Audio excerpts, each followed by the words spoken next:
Hi Meadowview students, I'm so excited that you're considering doing the Science and Engineering Fair at Meadowview Elementary this year.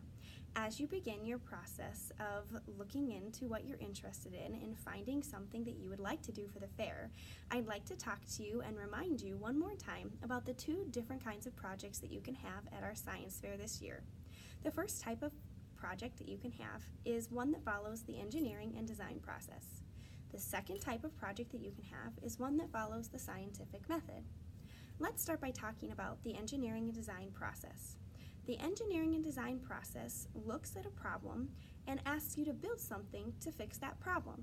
So, for example, if a problem that you want to think about is pollution in our water, you could design and redesign a different type of filter to help clean water and potentially provide it for people who are in need of clean and fresh water. Another thing that you could do is think about something that annoys you or bothers you in your everyday life. Is there something that you could build or design to help this problem? I was talking to one of my friends the other day, and they mentioned to me that sometimes they like to read while they're laying down on the couch. But when they're reading and laying down, they have to hold their book up in front of their head, and their arms get really tired.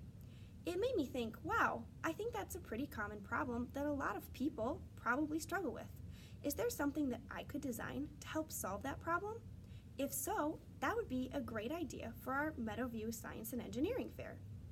The second type of project that you can do for the Science and Engineering Fair at Meadowview this year is the scientific method. The scientific method is based on something called a testable question. What that means is you have to be able to test something and see if it works. So, if you're very interested in baking and you love to make cookies, making a batch of cookies and showing them at the fair wouldn't be quite following the scientific method. However, there are lots of things that you could test in your process of making cookies. You could test different brands of baking soda to see if they affect the outcome of the cookie. You could test different types of baking sheets. Did they affect the outcome of your cookie?